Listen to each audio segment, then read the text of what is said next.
All right, so first proper ride out on the Blackheart Road Ti after riding a carbon lightweight aero bike for the past couple of weeks, which you know if you watched the episode I loved a lot.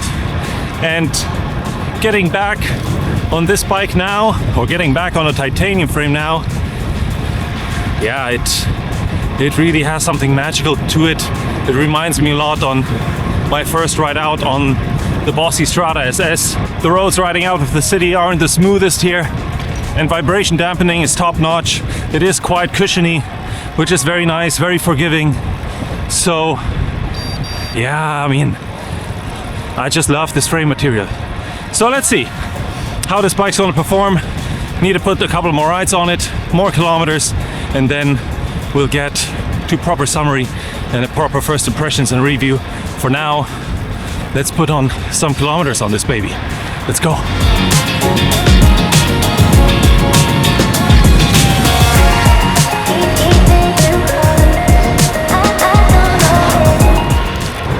Been out in the morning, now again, quick after work ride on the Road Ti from Blackheart. Let's go!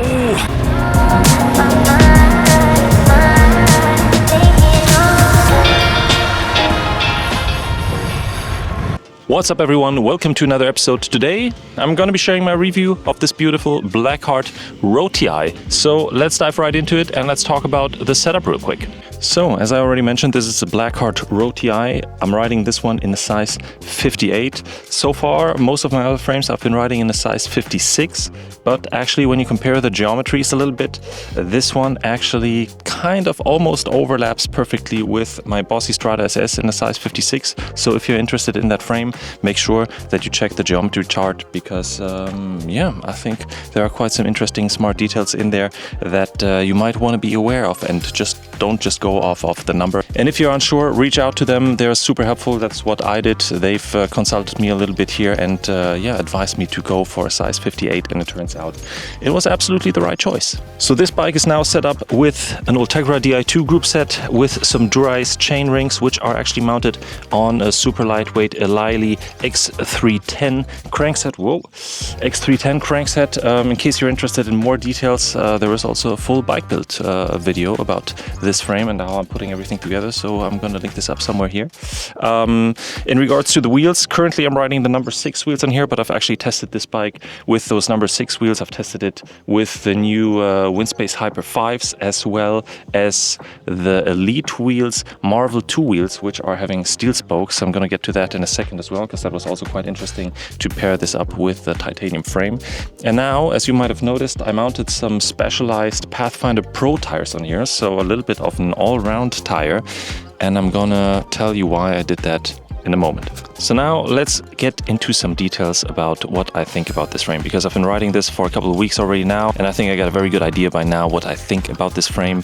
With the bikes that I've been riding in the past over the time, because I'm still learning and trying to build a palette of understanding of yeah, the little aspects and what kind of differences geometries make to a bike frame and to the feel. I by now learned that there are some aspects, particularly the fork offset, which has quite a big impact in regards to how this bike feels. And this bike has a shorter fork offset than some of my other titanium bikes that I've been riding, which I felt made this one less agile, but way more stable. So, and this is something that I personally, being a rider that's like not super confident when it comes to stability in general, because I'm not even riding my bike free-handed, this is something that I really appreciate, because it really feels like this one is more on rails. I would compare this maybe more to the ride feel of the Sika that I'm riding, like very, very stable when descending, but maybe not the quickest cornerer. But for me, cornering is more of a priority too versus stability, so which is why I'm highlighting this, because it's something that I really appreciated on this frame. And then one aspect maybe to highlight is that it feels quite punchy when it comes to accelerating. And I was diving a little bit into geometry, because I was also trying to understand why, as I said, why this bike feels more stable than maybe some other bikes.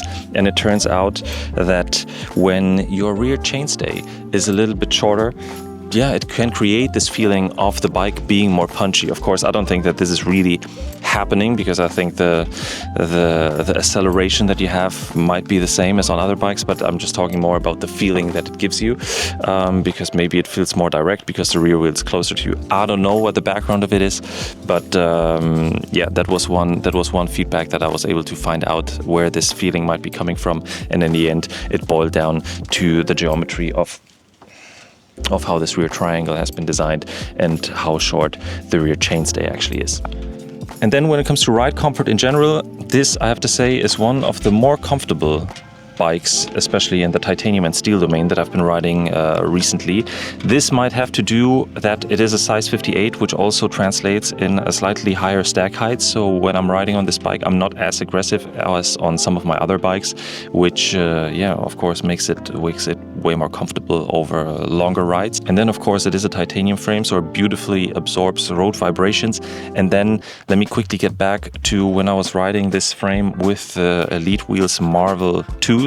I was riding this on a very, very flat path, because I mean, these are not the lightest wheels, but they have steel spokes. So a titanium frame paired together with a wheel set with steel spokes really, and I mean, I'm like the roads that I was riding here, they aren't great. So they were far away from being super smooth, freshly laid tarmac. Yeah, it really absorbed everything very, very nicely. It was very, very comfortable. You really kind of like, you almost felt like you're floating on top of everything. So I think this combination is quite interesting. Pairing a titanium frame with a wheel set that has steel spokes is quite interesting, because potentially when you're going for titanium because of comfort, that might be something that you want to consider when it comes to your wheel set selection. Maybe one thing to look out for, which is a little bit different to some of my other titanium builds, is this one. Even though it is using the T47 standard, it is using a T47 with external bearings. I have no idea if there's a benefit of external versus internal benefits. It's just something to keep in mind when you're building up this frame, because I had T47 bottom brackets in my place when I was building up this bike, and then I of course very quickly noticed that it doesn't fit. So just something to look out for, because this is something that I learned quite a while ago, that T47 is yeah, it has two standards within one standard: external bearing cups, internal bearing cups. It's kind of called the same, T47, but yeah, you got to look into the details and also the dimension of your bottom bracket width, and that's going to tell you which kind of bottom bracket type you need. But other than that, during riding, I didn't really feel any big difference when it comes to flexibility using this one with external bearings compared to the one with internal bearings. And aside from how great this bike actually rides, I mean, just look at it. It is a very nice, beautiful, classic looking frame. There's not too much negative that I can say about it. I really, really like the looks. I like the classic tubing. Of course, one might like 3D printed titanium frames, which of course, I really love them. But on the other side, I also just love tubes being stuck together. And then, yeah, taking over some people on their high-end carbon bikes, it just, yeah, it makes your ego and your heart smile that little bit extra. I mean, the only thing that I maybe be complaining about is that the seat post isn't a 27.2, but one of those wider ones. Not that this has a massive impact to ride quality, because the frame being titanium is quite a bit flexy already anyway, so it's compensating a lot already. It doesn't necessarily need to compensate through the seat post on its own. But my only complaint here is because I have a Darimo seat post, which is super, super light at 27.2 diameter, which I would have loved to put on this frame, and I just can't. So this is maybe yeah, very, very special to me. Might not be an issue for you, because there are also Darimo seat posts in this wider diameter. So if you're weight tuning, lots of potential still here, nothing blocking you to swap that out. So, and then I already had a couple of people commenting on some of my videos or reaching out on Instagram saying that my apartment and my basement must be packed with bikes.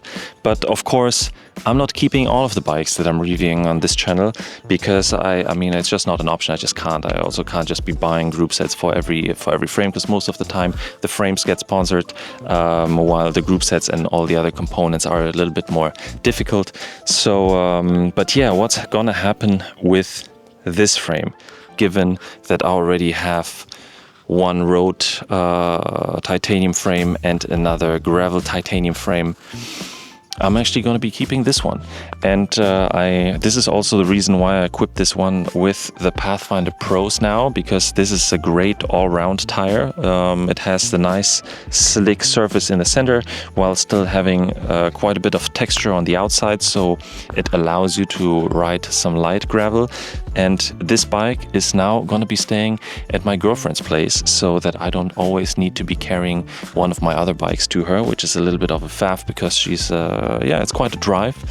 So I now turned this one into a pretty much do-it-all speed machine, I think, because now these tires are 32 millimeters wide. There's still plenty of space front and rear, and I think that with this setup I can kind of tackle all the terrains around here while still be able to join maybe some faster small group rides being like the 3 to 4 people, because I don't really like going anything further than that, because I once had a crash that costed me a frame and an ambulance trip, so it wasn't that much fun, and since then I'm a little bit paranoid when it comes to that. But overall, as you hear, I'm very impressed by this frame. It's been great fun riding it, and I hope it's going to continue like that. In case you're interested in purchasing one of those frames, you can go to Blackheart directly if you're in the States, or if you're in Europe, you can now, since I think a couple of weeks, purchase the Blackheart frames from Bike Components directly, so you don't have to deal with import taxes and long shipping times and like all that stuff. You order it and then it shows up at your doorstep shortly after, if it's in stock. And then there's one more point that I would like to make, and it has to do with pricing of this frame, because I've seen a couple of people complaining about the price point of this and saying, hey, why don't you just go to a Chinese factory directly, go to Waltley and get it for half the price? Of course, you can always do that, but for the people who are criticizing the price point, I think you have to understand that Blackheart, it is a brand. Here you have a direct contact when it comes to support.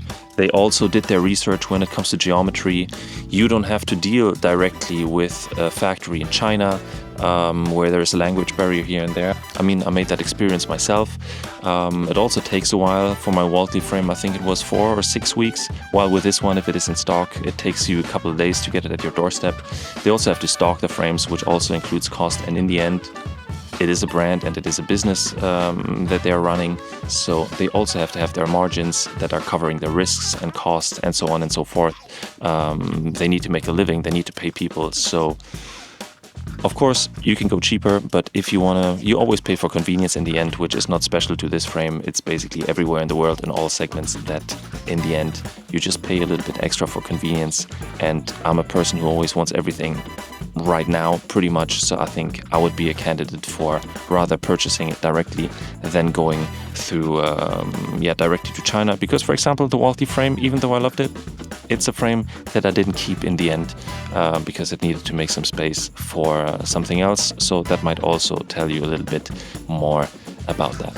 And with that, I hope that you enjoyed this little episode. In case you have any questions towards this frame or the setup, feel free to drop it down in the comments below. Like this video in case you did enjoy it, and consider subscribing, of course, in case you're not a subscriber yet, because there are quite some interesting videos coming up soon, including some very, very exciting wheels and taking them out to Mallorca for some test rides. So with that, I'll say thanks a lot for watching, and I'll see you in the next one.